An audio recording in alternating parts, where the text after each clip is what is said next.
मित्रों नमस्कार। आपको मेरा कोटि कोटि सादर प्रणाम। मित्रों आज मैं आपको बहुत ही सुंदर कथा यानी कहानी बताने जा रहा हूँ। गौतम बुद्ध जी ने बताया है आलस्य के बारे में, तो मैं आपको बता रहा हूँ। तो मित्रों अपने जीवन में कभी हमको आलस्य नहीं करना है। आलस्य हमें बहुत पीछे कर देता है।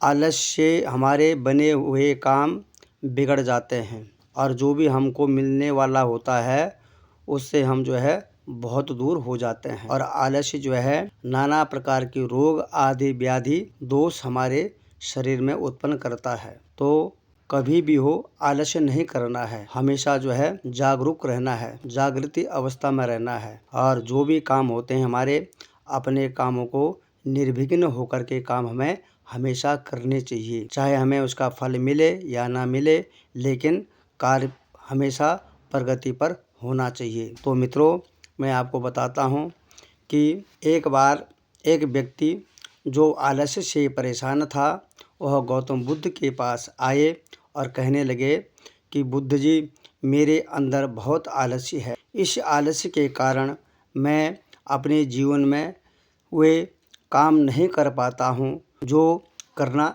मैं चाहता हूँ। यह आलस्य मुझे आगे नहीं बढ़ने देता है, मुझे परेशान करता है।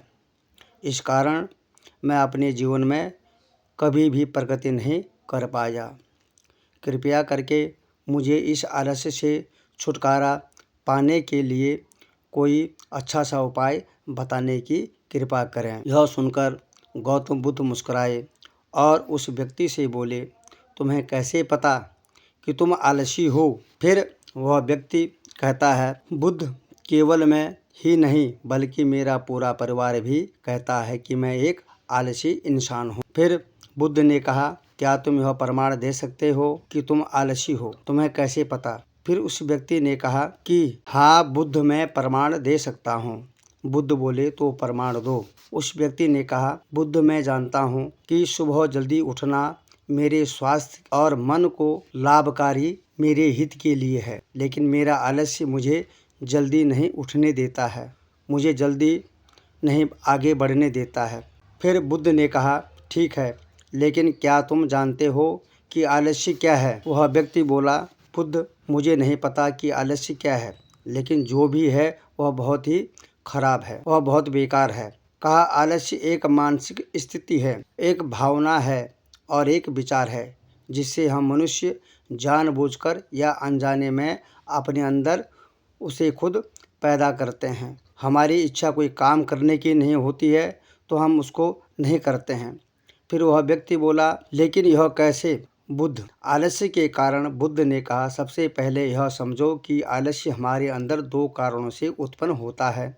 पहला कारण शारीरिक और दूसरा कारण मानसिक। भोजन। बुद्ध ने कहा, जब हमारे ऐसा भोजन ग्रहण करने से जिसमें कोई जीवन नहीं होता तो वह भोजन हमारे शरीर के लिए एक बोझ बन जाता है और यही आलस्य उत्पन्न करता है। हमारा शरीर भोजन से ऊर्जा प्राप्त करता है और हम जो भोजन करते हैं हमारा शरीर वैसा ही ऊर्जा प्राप्त करता है।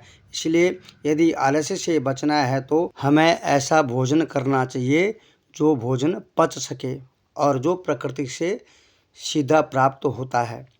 गलत ढंग से चलना, बैठना, लेटना। बुद्ध ने आश्रम के भिक्षुओं की ओर इशारा करते हुए कहा, यदि तुम ध्यान से देखोगे तो पाओगे कि इन भिक्षुओं के चलने बैठने और लेटने के ढंग में एक विशेष प्रकार का संतुलन है और जब वे चलते हैं तो उनके पैरों में समन्वय होता है, जब वे बैठते हैं तो उनकी रीढ़ सीधी होती है और जब गर्दन हल्की ऊपर की ओर होती है और जब लेटते हैं तो उनका शरीर पूरी तरह से आराम की स्थिति में होता है। इस कारण वे गहरी और आरामदायक नींद ले पाते हैं। पर्याप्त नींद न लेना। व्यक्ति ने पूछा, बुद्ध क्या पर्याप्त नींद लेना भी उतना ही जरूरी है?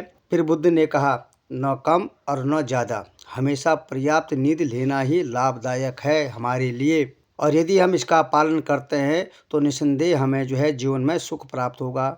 और यदि तुम आज रात पर्याप्त नींद नहीं लोगे तो कल पूरा दिन थकावट और सुस्ती से भरा हुआ आपका दिन रहेगा।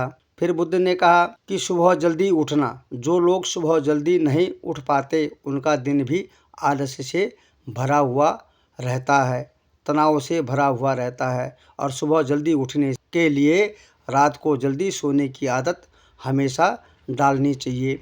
आश्रम के भिक्षुओं को देखो तो उन्होंने अपने सोने का एक निश्चित समय तय कर रखा है और इसी कारण वे हर सुबह जल्दी उठ पाते हैं। पुराने मिथक बुद्ध ने कहा, जब हम खुद को किसी काम के लिए सक्षम नहीं मानते हैं तो आलस्य उत्पन्न होता है। और यदि हमारा मन मान ले कि हमने पिछले समय की तरह इस बार भी हम असफल होंगे तो हम उस काम को करने में आलस्य करेंगे, हम उस काम को कर ही नहीं पाएंगे। ऐसा हमको समझना चाहिए। और पिछले समय और इस समय में बहुत फर्क है। हमने अपनी पिछली हार से बहुत कुछ अपने जीवन में सीखा है और हमको हमेशा दिन ब दिन नई चीज़ हमको सीखनी चाहिए। इसलिए मानसिक आलस्य से बचने के लिए सबसे पहले खुद पर विश्वास करना सीखो। गलत संगति बुद्ध ने कहा, कई बार ऐसा होता है कि हम खुद आलसी नहीं होते, लेकिन कुछ आलसी और नकारात्मक लोगों की संगति में आकर के हम लोग जो है आलसी बन जाते हैं या बिगड़ जाते हैं।